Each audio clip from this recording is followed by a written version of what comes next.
Hey everybody, and welcome along to the first edition of the Irish Golfer podcast for 2025. Peter Fitton here, and joined by Ronan McNamara. Here we go again. And Mark McGowan. 2025, new year, new us. New year, new us, yeah. Hopefully press and record every week, lads, this time, because I hate starting off a podcast by saying, yeah, it's been a few weeks since we've been hit record, but yeah, it has been a mental end to the season, new year, a lot of stuff going on, but no, did you have a good one? Yeah, I was happy enough. Right, I actually kind of missed work over Christmas. After about day 7 or day 8 of the holidays, I was kind of like, all right, I'm bored now. And then when I got into the last week of the holidays, like, oh, I don't want to go back now. Yeah, so mixed feelings. And Mark? Well, I was the opposite. No, I hit it pretty hard over Christmas. Then come the new year, went on the dry January, and I was like, thank God I don't have work to face into over these first couple of days. I needed a couple of days to dry out. So now we're all good. We're raring to go. We're back raring to go. Well, I suppose before we get started, shout out to Flowgas, who are the podcast sponsors, sticking with us again for this year.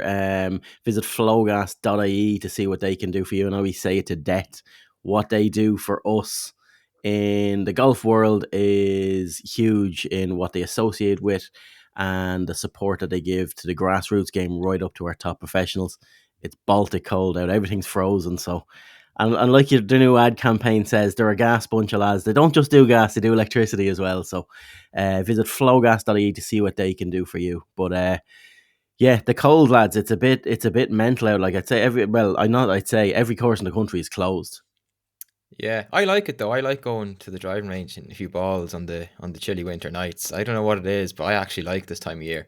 I much rather go to the range in these conditions than when it's like 20 degrees in the summer. I seen you up getting a sneaky old range session there with Connor O'Rourke the other day. Yeah. Look, big things coming this year. Big project. He's the man. I don't know how you do that. My clubs live in the boot, so you get out to a freezing cold driving range, freezing cold golf club, freezing cold golf ball. You got the shivers right up the fingers. Oh, it's horrible. Yeah, I did. The clubs can stay in my car in front of him, and it was nasty. The clubs can stay in my car. That's it. It's just, all the new clubs are in now. Like, all the releases have been done. Everyone's seen all the new drivers. We have a load of that stuff in the office, and you'll get the reviews of all them on irishgolfer.ie as well if you're interested in equipment and while things are down hitting the range. But right, let's get stuck in, lads. Tournament wise, there's not an awful lot going on. Like, we had the it's like a turkey shootout in Hawaii last week. Hideki Matsuyama did what he did. We won't even get into that. Like, it just waste of space tournament. It's a bunch of 60 lads, not even 60 lads. I think it turned out to be 58 in the end, playing for $20 odd million, and lads not showing up. I did like Lowry's quotes though. Lowry's comments. I think you put a piece up on that, Ronan, about why he didn't bother his arse going. Yeah, I think those quotes are from maybe a couple of years ago, or even more than that. Yeah, like, it's gone from the Century Tournament of Champions to the Century, I think, Tournament of Mostly Champions, and then just a few hackers to make up the rest of the field. But like, to call it a signature event when you have to be, at least 28 under par, 30 under par to even have a remote chance of competing, like, it's a bit of a shambles, really. And I actually did used to watch that tournament a lot, and because of obviously what's going on with the golf landscape at the moment, like, you're still missing a load of players first tournament of the year. Like, I'd usually tune in to watch John Rahm or Cam Smith or Dustin Johnson, whoever it might be, and like, they're not there. Scotty Scheffler wasn't there either, for a very, very funny reason, to be fair. But yeah, it's just a really damp squib of a start to the year, in my opinion. Yeah, no, I totally agree. Right, that's enough on that. Let's get stuck into the fake golf. TGL, tomorrow's golf league. We all watched it. What are the initial thoughts? I guess you have to give them a bit of a pass on the first week anyway, regardless. Like, trying something completely new, starting with a blank canvas. There was always going to be a lot of sort of like trial and error, a lot of teething problems and everything on the first week. So I guess the overall judgment is kind of going to have to be reserved until later on in the season. But I mean, overall, I kind of enjoyed it. I mean, it was decent. Yeah, no, like, I'm not going to be swinging from the rafters saying it was the best thing ever, and this is like golf has a new, like, this is the future of the game or anything like that. But I did enjoy it. Like, I have to admit that. Yeah, no, I'm exactly the same. I thought it was I thought it was very good. I'd go a little step further than that. Like as a first week out the gate, I thought it was very good. Yeah, like there's just so much to unwrap with it. Like, but like the catalyst for this, like you're the same, Mark. Ronan, you might be a bit different. Like I'm a bit older, bit traditional. Like I like me golf. I didn't know how well this would look, how gimmicky it would be, how real it would feel.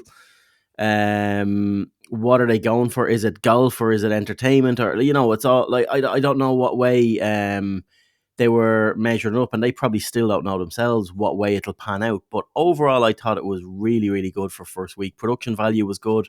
Uh, the big thing for me was like I have 4 young kids. The eldest guy is 11, going on 12 soon. I struggle to get him near a golf course. I struggle to get him to a driving range. He'll go the odd time. His ears pricked up when he seen this. When he seen Shane Lowry doing a walk on like he was coming into a wrestling ring, and referees, and just how fast paced it was and how quick it was, he actually sat down and soaked it up for 10, 15 minutes. Said, I'd watch that again. And I said, well, Tiger's playing next week and Rory's playing in a couple of weeks. And he was like, oh, definitely, yeah, no, record them. I'll watch them. So that, that's the catalyst for me. He'll watch 10 or 15 minutes of them. Yeah, but that's 10 or 15 minutes more than he's watching of actual golf on a golf course. So, yeah, it was good. Like, my missus did ask me, was I watching wrestling at one stage when she heard all the roaring and shouting and all that. It's quite American. But, like, as an overall thing, yeah, I was well impressed. I thought Shane Lowry was actually really, really good week one. I've the more I see of Lucas Aberg, Aubert, whatever he's called, like, just pure man crush on him. He's just so good at everything he does. Like, but yeah, what do you think, Ron? He's a bit boring though. I think this year now I'm going to put away all my Range Goats gear and my merchandise and get some Bay Golf Club stuff on me now. I thought the first night of the TGL, I thought it was cute. It's cute, like it's fun, like it's a grand way to spend a couple of hours watching golf. It's fast flowing, it moves very well. It's not as the coverage is actually quite good, I think. They kind of do it a little bit to death, the whole ESPN thing, but I was very impressed how Larry really got into it. I thought, because you're always fearful that this might be some sort of gimmick, but it looked like Larry actually really wanted to win, which is great. And look, he played really well. And one thing that stood out for me was how bad the New York Golf Club were. Like, they were shocking. Like, Matt Fitzpatrick and Ricky Fowler were disgracefully bad, I thought. And I actually made it as well, to be fair, because I found it quite relatable seeing fellas hit into a simulator and, still miss the green where conditions are supposed to be, absolutely perfect. But yeah, I thought overall it went quite well, and I would watch it again as first impressions go. I'd give it maybe a 7, 6.5, 7 out of 10. Yeah, well, yeah, teams wise actually. So you're going for the Bay Golf Club. Yeah, have to. Mark, who would you go for? Well, so I wanted to go for the Bay Golf Club because I'm a big NFL fan. Love the San Francisco 49ers. They're doing pretty crap this year, so I needed something to pin me colours to the West Coast there. But no, in that case, I'm gonna go for the Jupiter Lynx. Oh, you big Tiger head! I'm getting behind Tiger. Yeah, getting behind Tiger. Well, mine's very obvious. I'm a ball frog. Like, there's no question about it. Boston Common, that's it. These are all very uninformed decisions, lads. We've only seen 2 teams play. Doesn't matter. I'm actually going to it week 3, so the week after next, I'm going to see it live. So I'm looking forward to that. It's fairly shite game week now. New York Golf Club against Atlanta. So like, I didn't know actually. So only 3 of the players played the other night, but it's 4-man team, so they switch around players throughout the year. Yeah, Cameron Young was benched by the New York Golf Club, which is an interesting decision considering Matt Fitzpatrick and Ricky Fowler in particular were absolutely brutal. Yeah. So could be some dissent amongst the ranks there already. Could be. So I'm going to see. Coup. Yeah, exactly. I'm going to see them against Atlanta Drive, which is Patrick Cantley, Glover, Billy Horschel, and Justin Thomas. You're gonna have to do a lot of booing that week. Come on, all right, don't let us down. Wearing big hats for no hat Pat. I want your WWE signs. No, it'll be good. No, I'm looking forward to it. I'm actually looking forward to.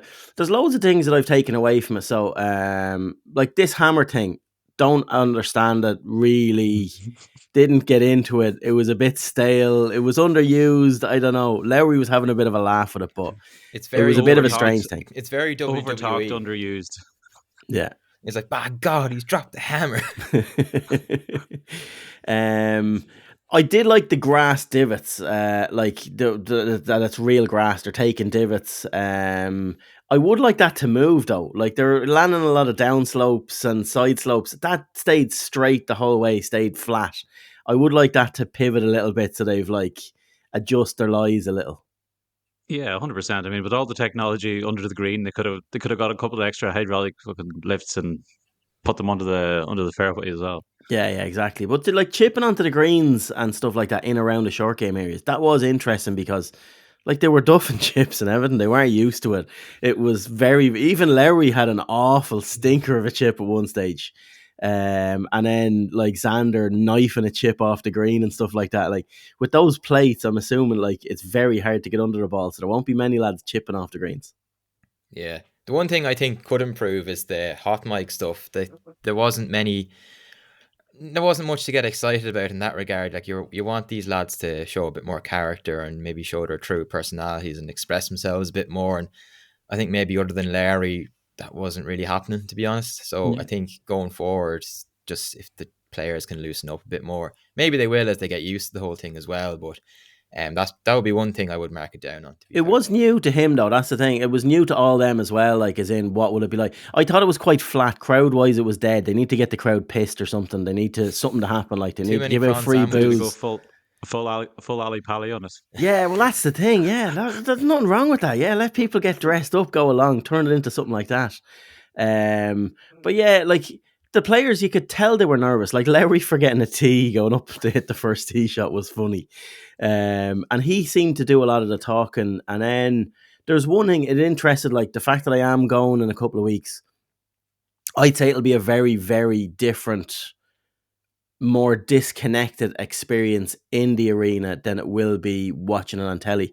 Because I won't be able to hear what the players are saying by looking at that the other night. Like you just get to hear the comms team, the intros and all that sort of stuff. You don't get to hear the players' discussions where they need to do, like anyone that's been to like a Ryder Cup or an All-Ireland final, they definitely need those little headsets that you get, the little earpiece that you can tune into different channels. I was nearly going to say Micheál Moore Hurtig, but God love him at this stage. But yeah, it needs something like that just so you can tune into what the player stats is. They even do it at the snooker now as well. Like the commentators make some sort of a comment and the whole auditorium starts laughing and the player has to get off the shot. So definitely be interesting to see something like that. But no, I was impressed. Yeah, I was well impressed.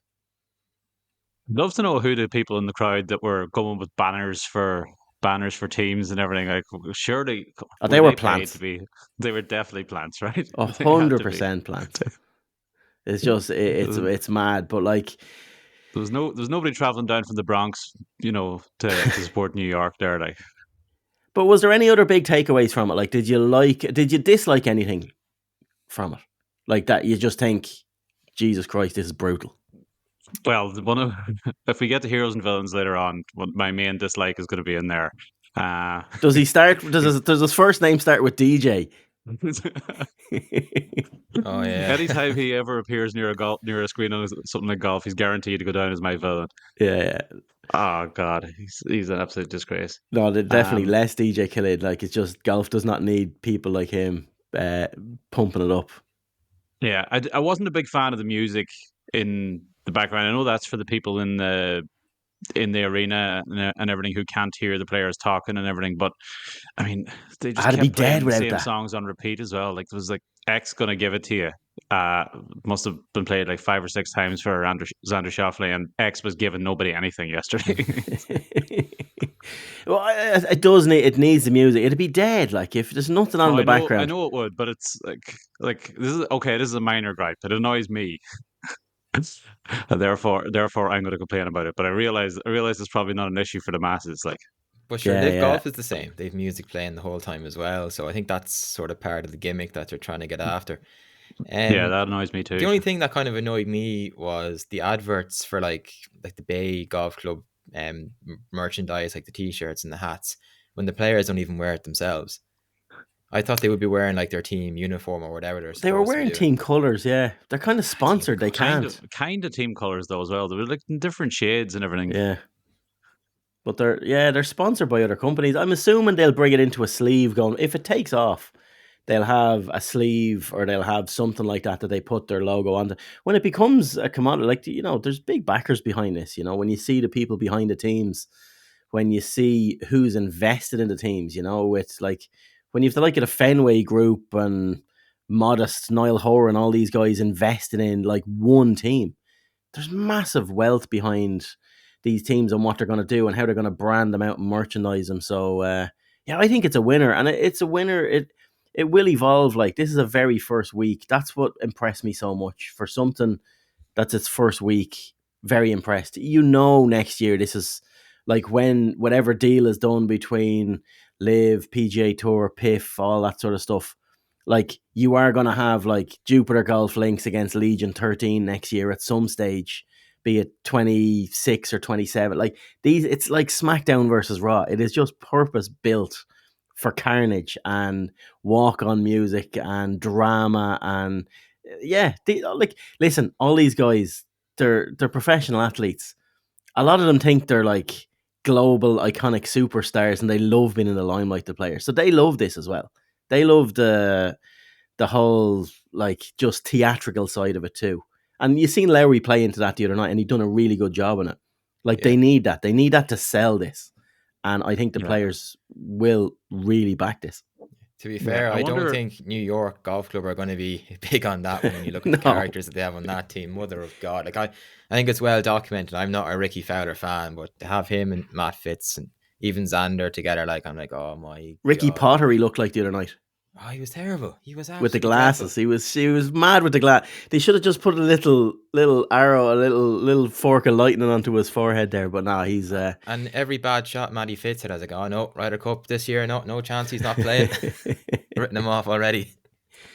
No, but it was one thing I really enjoyed about it was the actual golf courses themselves, the design, and I did enjoy the area that they brought in Augustine Pisa, the golf architect.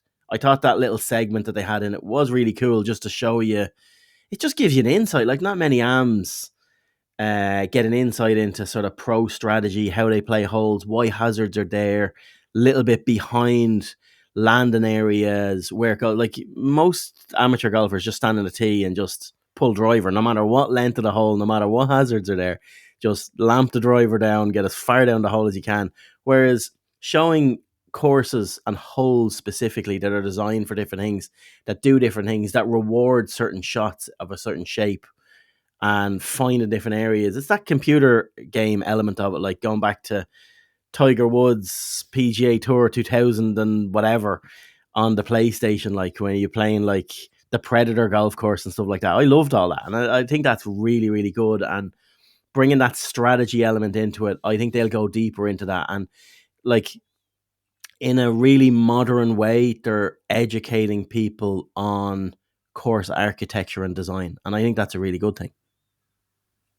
Yeah, I think was it that was it the Spear? It was called the hole where but then they have like an island green with like tons of grandstands around Yeah. behind the green. I was like, oh come on, you could have just got rid of the grandstands there. There's absolutely no need for them. Why don't you just allowing people to backboard off them in a computer game, like, effectively. But no, I did think a lot of the holes were pretty cool. Most of them. I mean that hole before you got to the green on that Spear hole. I mean, I think Rory was in the commentary booth at the time, and he talked that was it Wyndham Clark had got the power to take on the carry there, take on the long carry, whereas Matt Fitzpatrick didn't, so he had to lay way out to the right. So I mean, I think it will like highlight the different skills or the player areas where specific players excel over others, over the course of the season and everything. But I think they could have pushed the boat out a little bit more on some of the holes. They do look. It's not golf. Let's face it. I mean, it's golf adjacent. It's not it's not real golf. They don't have to make them look like golf holes, and the majority of them did. I think you could just go wild and make some absolutely crazy strategies altogether. And they might do that in future, but they don't want to make them look like Muppets either. Yeah. That's the thing. True. I suppose. Again, we have to view this entire first week through the lens that this is very much a trial. It's here for the season, but this was definitely the trial run. So we can't be hypercritical of anything really with it. Yeah, no. Listen, apart from the New York players and DJ Khalid, but yes, no, of course. There's darts potential in this. This is the way I look at it. Like this is golf's PDC. I'm liking where it's going. It's taking that sort of waste management Phoenix Open approach that's quite samey every time you go back. That's done to death now, and it's quite old, and it's just the same thing. I think this this whole algorithm will work. It'll be good to see it pan out. And Shane Lowry proclaiming himself as the Scotty Scheffler of indoor golf as well was could be. He putted well. He putted well actually. He did. The old fake green. I was impressed. I was noting it down. Like, geez, could be major on him this year. Nah, it was good. So things that we're saying then need to tweak. So needs a bit more noisy crowd, few free beers, bit of electric lemonade going into it beforehand. Need to the experience on site. I'll report back on that in a couple of weeks. Not hearing players and stuff like that. Yeah, it's a bit of a pain. I do think they need where LIV. I know you guys don't really watch much LIV. I've watched a bit of it over the last year, and when I felt this was really abrupt at the end. That when they got to the end of this, it was just all right. Quick commercial back. You had like a minute on Sky, and then it was done. It needs an after show. Not an after show party, but an after show sort of warm down, chatting to players, how things went.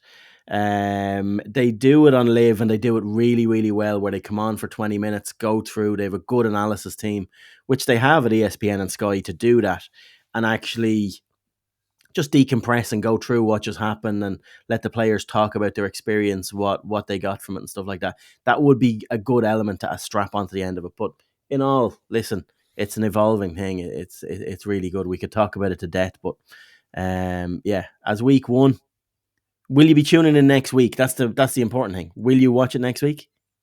There's more of a chance I'll watch it over the Sony Open, to be honest with you. Yeah, exactly. Even I'm not going to stay up till 2 o'clock and watch it. I'll watch the rerun at 1 o'clock the next day or something like that. Yeah. I think next week's is on at midnight, so you don't have to stay up quite as late. And Tiger's playing, so yeah, I'll watch it for Tiger, and of course my Jupe Links team. I'll have to bring you back a bit of merch. I'll have to bring you back a bit of merch when I'm over. But yeah, no. Yeah. Do you think 15 holes is a little bit too much? Do you think it's too long? It kind of when they were playing the holes, and yeah, the shot clock is brilliant. But do you think there was maybe a little lacking a little bit in that they couldn't actually set up a shot? They couldn't really say, well, he's got this far, he needs to carry it over, there's a ridge on the green that he needs. Do you think it'd be a little bit better if they took a little bit more time between shots for the commentators to talk and set things up, but then the players are given okay, you've got now 20 seconds from. Are you saying it's too quick? Are you now saying TGL is too fast? You need to slow it down. He's an advocate of slow play. No, I mean it seemed to. I mean, the tee shots, they had a chance to talk about the tee shots prior, but then depending on where the tee shots went, their approach shots and their chips, it didn't offer an awful lot of setup, I thought. Maybe I'm in the minority. They could probably do it. I think the only unfortunate part about this week just gone, it'll get a lot more exciting. I think it went stale in the back end because the Bay lads just went so far ahead. It was over. Like when I didn't know they got to 7, that was it. Like, or they got to 8, done. They win the first game week, and there's still the second half to come. So it was quite flat from that.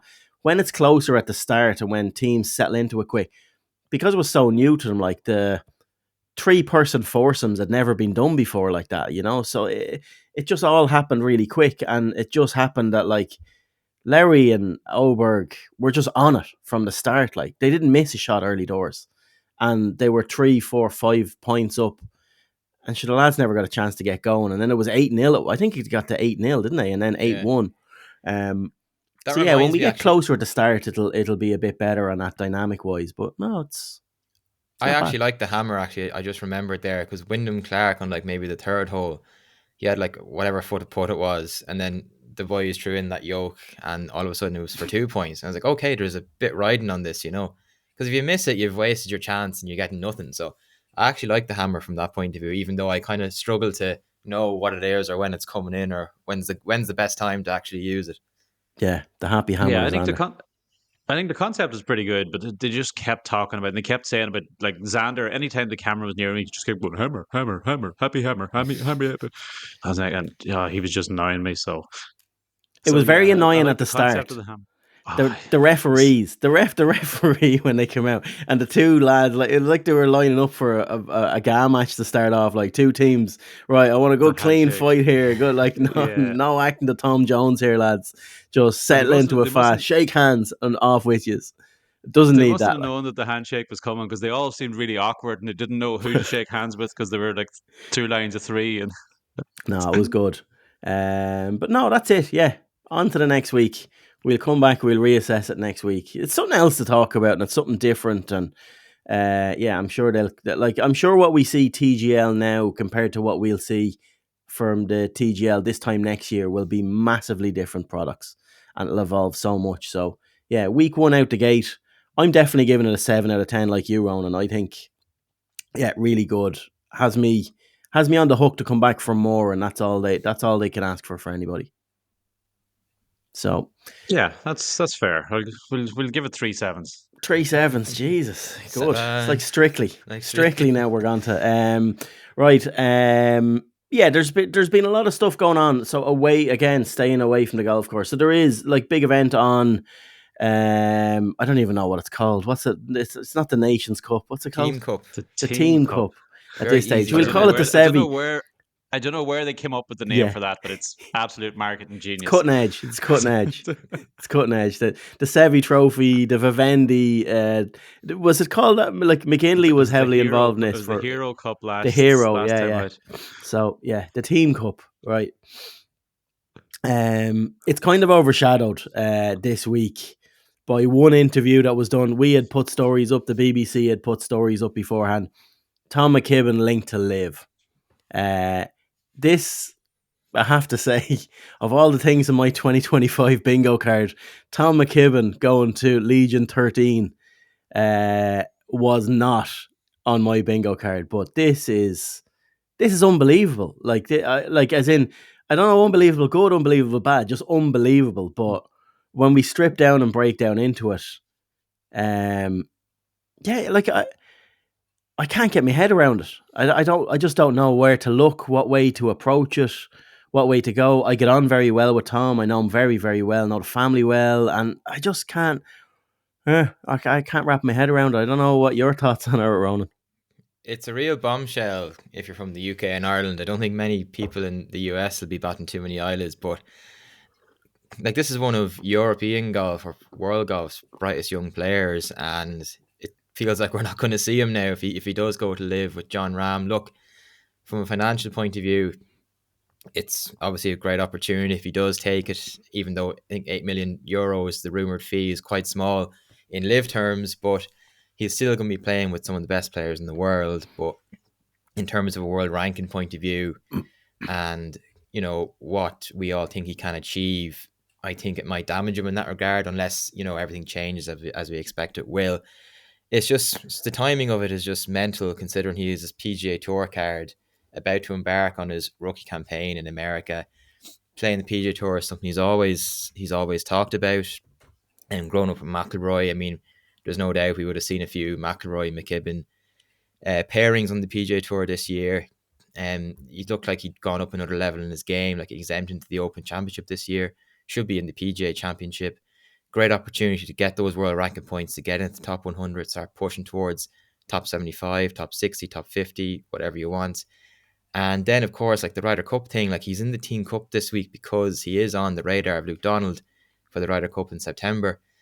And if he goes to LIV, he's not going to have the opportunity to win or earn those Ryder Cup points, which are obviously so crucial. I know there's obviously exceptions being made for Rahm and Hatton, but McKibbin's not in that league at the moment. So it just puts a lot of stuff up in the air. Maybe, though, the other side of the coin is he's the smartest guy in the room and he knows a lot more than we do. And the deal is imminent because up until now, LIV haven't announced anybody or been linked to anybody.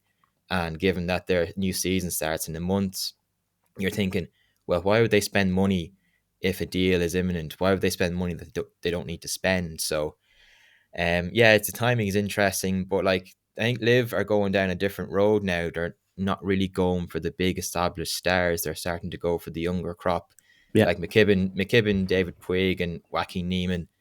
I mean, like they're the future of the game, and like even they were linked with Nikolai Hogard there last summer to eventually replace Kieran Vincent, and it looks like they will.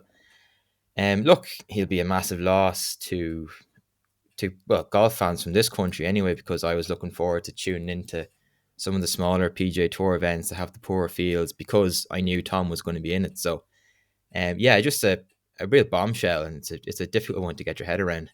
Yeah, and it is like we started off by saying, yeah, it's speculation, it's reports. Like we know it's been confirmed, spoken to people, inside sources in LIV, and he has signed what seems like a 3-year deal. Like you say, he's got X amount, not a massive amount up front, but he's getting compensation from, I suppose, giving up on that major quest and walking away from majors for this season, unless he can do the qualifiers, which he's done in the past successfully. So no reason why he can't again on go for like US Open Championship, stuff like that. But yeah, he is. I would lean towards exactly what you said. I think he's smartest guy in the room syndrome here. I think when this all pans out with Tom, like when you look at it from a financial point of view, which most people that have went to LIV, that's why they've gone there. There's a lot of like he's going to be playing for like 14 events across the year. Each event is like $25 million. Like Graham McDowell made $9 million last year, and he did absolutely nothing. That's the thing, and then you look at he's playing on the most stacked team. So you're playing with Tyrrell Hatton and John Rahm, both who really need to stand out this year from a Ryder Cup point of view. And there's money for the team as well. Like it's crazy money. Like literally over a 3-year period, without doing a massive amount or without having to like go mental, he could make $30 to $40 million out of this and set himself up. And his links with Rory McIlroy, both being Hollywood, like Rory, there's no question about it. Rory is either very disappointed in this, which I doubt, or he is a little bit more involved and knows what's going on in the background and just says, you know what, these are all coming together this year. I have a chance here to sign up and do this and be part of both. And I think that's a very clever thing to do, and it'll piss a lot of people off. And yeah, he is doing it a different route, but Tom has always done things his own way and a different route, you know. Even going back to his amateur side of things, when he turned pro was different. How he went about it, how he came through the Challenge Tour. You know, he's very, very single-minded and focused on the end game for him. You know, he's gone through a lot of caddies. He's gone through a lot of people to get him to where he is. He is very businesslike for a young guy, and he's made some controversial decisions over the last few years that traditionalists like me would sit back and question. But he's been proved right every single time with his results, where he is, the opportunities give himself, and he does his talking with his golf clubs, which is the most important thing. I think he'll smash it on LIV. I think this is a good move for him. And yeah, it's a strange one, but like he is not moving there in the same way as, you know, we go back a year and a bit, John Rahm. There's a lot more certainty, I think, in the background now. They're so close to a deal being done, and Rory being so close to Tom. If there was something that was going to negatively impact Tom McKibbin's career, I think Rory McIlroy would have talked him away from it. I just hope he doesn't turn into an Adrian Moronk and the two of them are sitting, you know, in the corner of a ramshackle room with cans all around them saying, "Jeez, I used to be good back in the day." No, it's like, so from what I know, he's going to play Dubai next week. He's going to play PGA Tour the following week.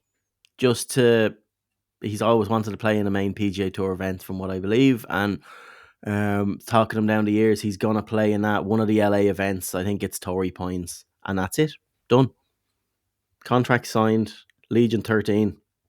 It's more power to him. Like, but it's going to piss a lot of people off. The one person that'll be most pissed off in all this, in my opinion, will be Jordan Smith, though.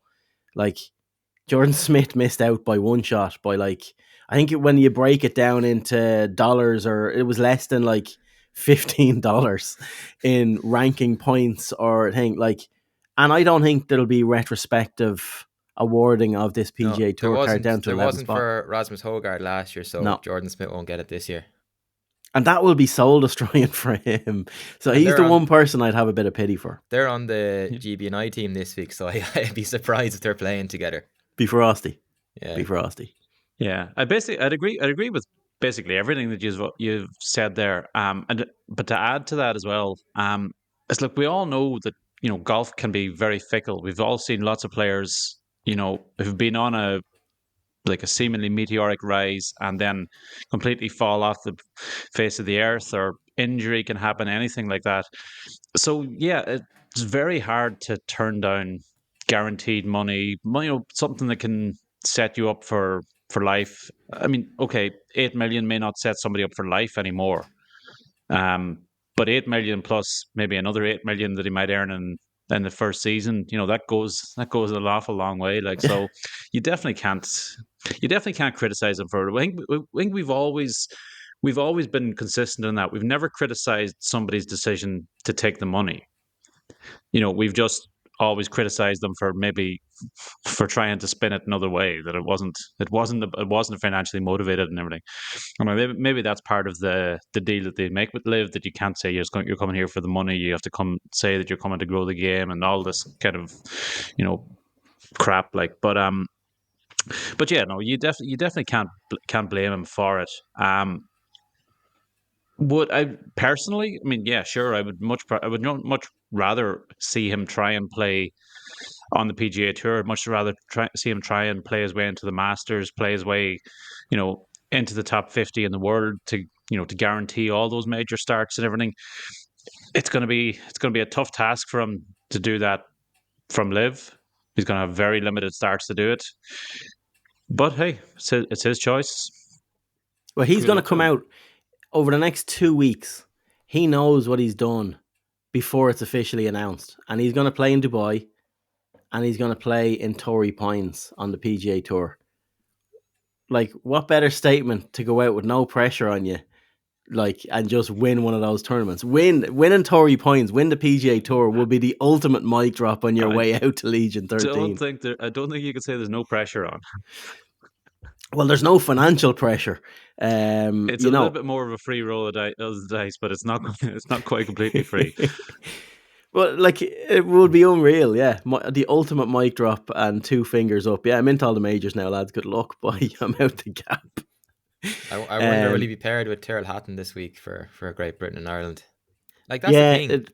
With McKibbin leaving, like, there is still like an easy enough route back to the DP World Tour. Like, you've Hatton playing this week, you have 6 LIV lads playing in Dubai next week, which is supposed to be. There's no need for a route back. He's not leaving the DP World Tour. Like, he's still going to be a member. He's a fully paid up member. He's played already in a few of the events. Like, he went down and he played, which now looks like a very good strategic move. I questioned why he was going to, like, South Africa and Leopard Creek and places like that last month before Christmas after securing his card. But he's just notching up the the appearances. He'll play in Dubai, and then he still has an access to play in any DP World Tour event he wants. Yeah, look, he looked like a man who was on his holidays in South Africa anyway last month. Yeah, but still, went down. I wonder, does the LIV schedule clash with the Irish Open next year?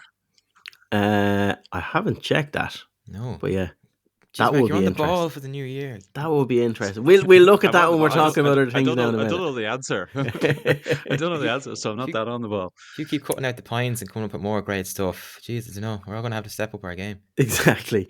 No, but I think there's no negatives anyway from us as a panel. Is that what we're saying? Like there are negatives to that things may happen, but there's no ill feeling like you would have had towards an Ian Poulter or a Sergio or anything like that. Those upstarts when they did it. Tom is totally different into why he's doing it at the time and he's doing it. And yeah, like, well, at present, if Tom starts coming out and starts trying to spin it that this is all to grow the game, and that he is really unhappy with the way that the European Tour has been run and the PGA Tour has been run, and it's, like, starts doing the Sergio, you're all effed on this tour, and the sooner I get off it, the better, and everything. If he starts doing that, then no, it's like I'd take a very negative view towards it. But I don't think he will, and good luck to him. No, good luck to him. Right, let's draw a line under that. There'll be plenty more over the next couple of weeks when it finally gets confirmed and we get the actual ins and outs of the deal that has been done. Right, well, we've 40 minutes gone of waffling about TGL, Tom McKibbin, all that. Right, let's get into predictions for the year. Mark, you're the referee. You're the official referee. You're the official adjudicator from KPMG for this one. You overseen last year's ones, and I'm not sure. Yeah, I think we were quite optimistic this time last year when we were looking forward. So go on, give us a roll down of what happened. A recap on last year's one. So the first one we had, these were all over-unders, by the way. So we had Rory major wins. Oh, God. Over or under 0.5. So would Rory win a major or not? I mean, I was on the ball. I said, no, he wouldn't. You two absolute idiots said he would, and we're miles off. Weren't even remotely close. What? Miles off? Right, come on, next. Zero majors, I win. Right. We had Tiger starts over under 6.5, and this was not including the Hero or the PNC. Oh, God. Yeah, we were all overly optimistic on this one. We all went over, and of course, Tiger made 5 starts, played 11 rounds, 12, 13 rounds, maybe something like that. So we all lost that one. Seamus Power's OWGR over or under 89.5. This was a year-end OWGR, by the way. We all went under. I'm not actually sure what his ranking is, but we know it's 127. We know we all lost that one. Okay. Leona Maguire highest major finish over or under 3.5. So would she be in the top 3 in a major? We all said she would. Oh my God, we know nothing. we all missed badly on that one. This one hurts now when I read this one out. But Irish wins on the DP, LET, PGA Tour and LPGA Tours over or under 6.5. So we had McIlroy had 4, Lowry had 1, we're counting that, Leona had 1, and all of the other near misses couldn't get over the line for that 7th one, which would have given me the win. Instead, you two both have it. So you both went under. Yeah, speed up the pessimism. Go on, the lads. Shane Lowry's OWGR, again, year end, over or under 30.5. Pete, ever the optimist? Not this time. You said over. Oh. You wouldn't. I was in my Shane Lowry's too old phase this time last year. No one gets better from where he is now. I was proved wrong. I and if you listen back to it, I'll stand over everything I said. See, me and Mark just know when the form horses are going to peak. Yeah, we'll come to another one later on where you've kind of contradicted yourself a little bit. Yeah. We had Tom McKibbin OWGR year end 109.5. Now we all went under, but I'm giving us all a victory on this one because when he played his last event, he was 109th at the end of it. Some spa jumped ahead of him the next week when they weren't even playing. So he That's a finished win. the year 110th, but win. we're all taking a win on that one. Yeah.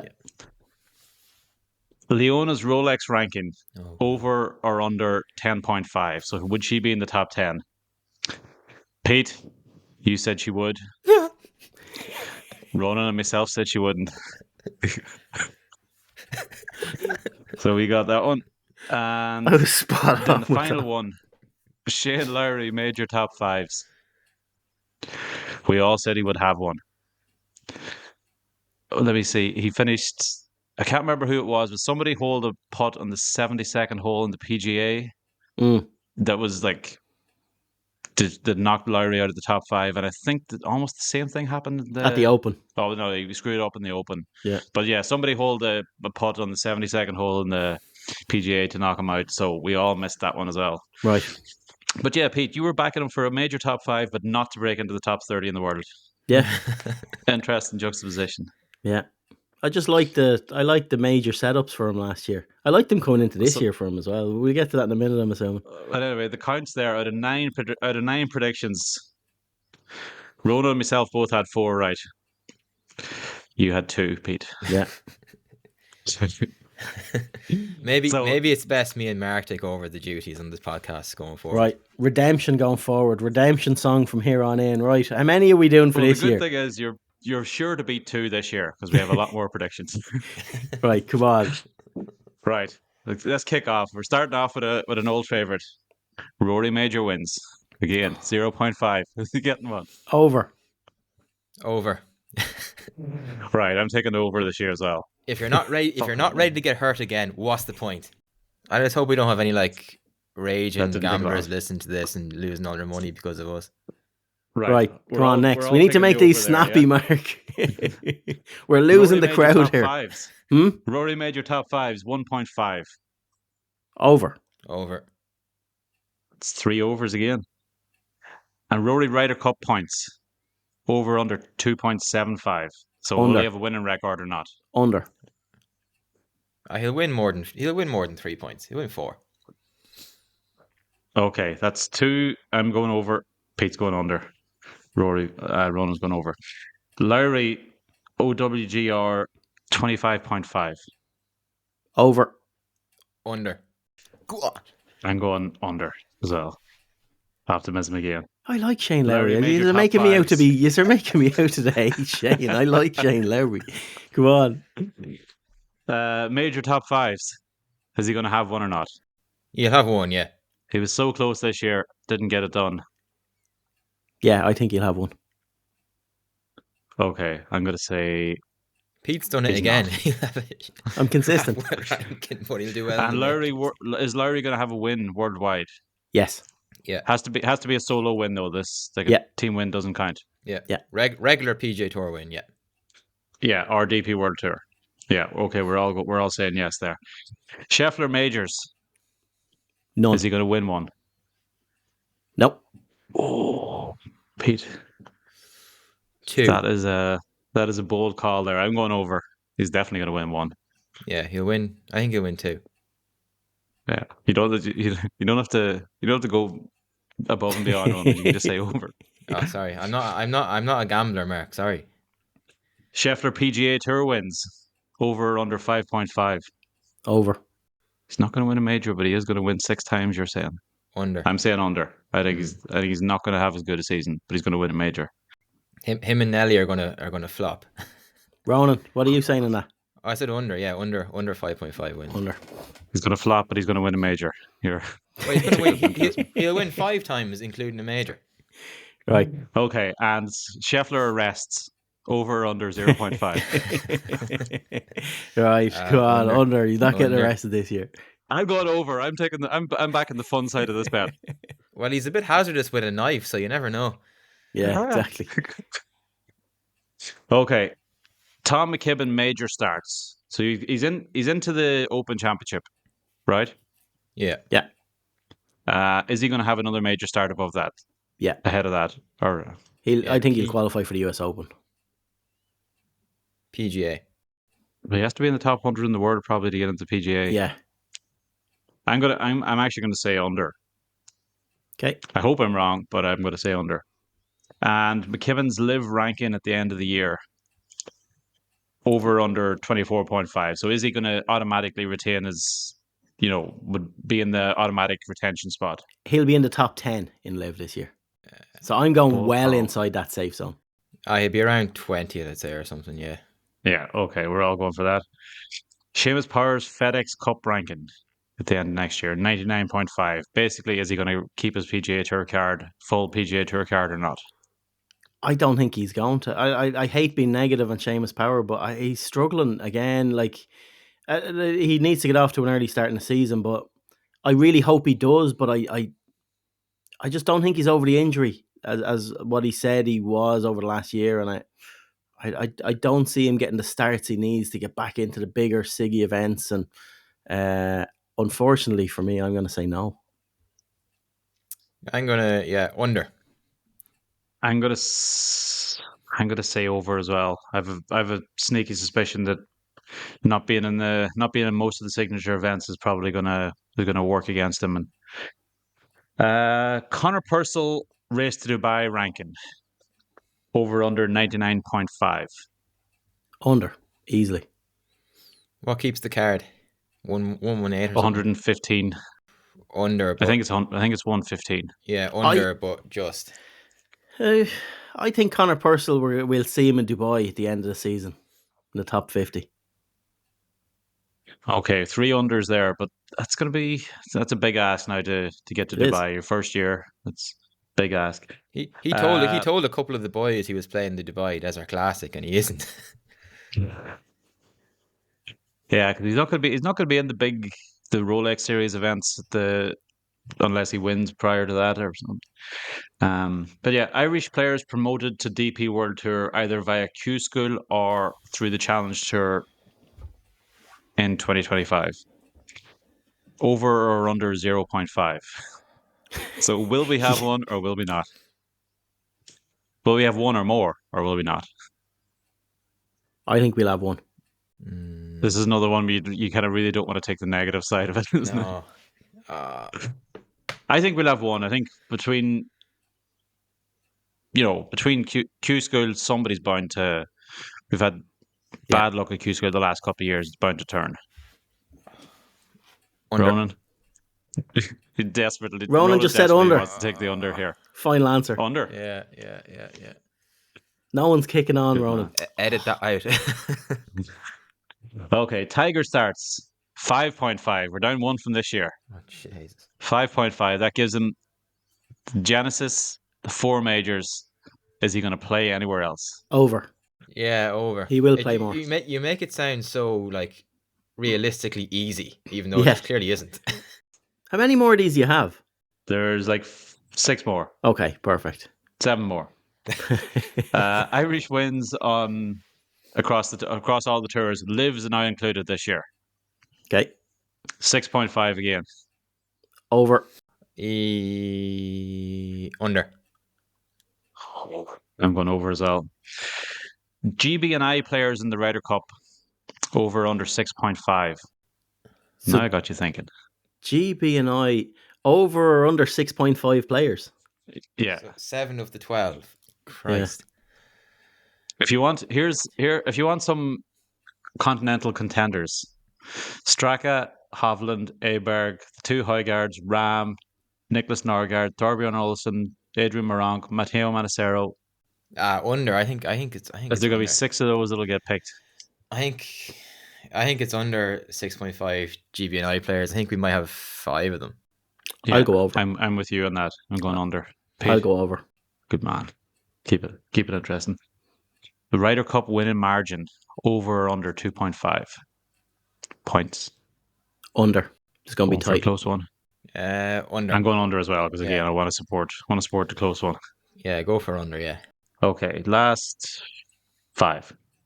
Leona's highest major finish, over under 9.5. Is she into the majors? She is still going to be in most of the majors, right? Yeah. Yeah, she's going to be in them all. Okay. Yeah.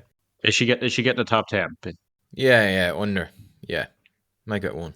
Yeah, I think she'll have a good season this year as well.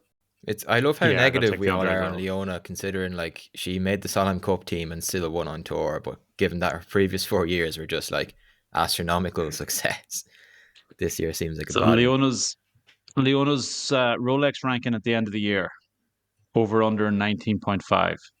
She's currently 52nd. Yeah, over. Yeah, we're all taking over there. Irish players to make it to the LET season-ending tournament. So basically, to be in the top 75 in the Costa del Sol rankings, and we have Anna Foster, Annabelle Wilson, Sarah Byrne, joining Lauren Walsh, and Olivia Mahaffey will make some tour starts as well. What was it, over and under, what, 2.5? 2.5. Under. But I think we'll have 2. Yeah. I'm going to go over. Irish females to play in majors, over under 3.5. To play in any major. So one major is... To play in any major. No, Leona counts as 1. Lauren Walsh counts as 2. I think over. Will we have... I think we'll have a few of them in the Open. Be a couple of qualify, yeah. I'm taking that too. Yeah, go on. I'll go for over because we do quite well at the Open qualifying. So, okay. Final question: Irish Walker Cup players, over under 2.5. Over. I think we'll have 3. Pete's going over. Under. I'm going to go under. Yeah, I'm going under. And that's it. So that concludes our predictions for 2025. Might have been a little bit too long. Might have gone. Yeah, we'll trim that a bit next overboard. year. We'll trim that a bit next year. But 9 was a few too short. 24 was a few too many. 24 is a few too many. No, well, yeah. Cheers for everyone for tuning in. Anyway, we will be back a lot more consistently across this season. We'll be back again on Monday of next week. So. From me, from Ronan, from Mark, cheers for tuning in. Thanks to Flowgas, as always, for the sponsorship. Visit flowgas.ie and we will chat to you again soon. Cheers. Bye.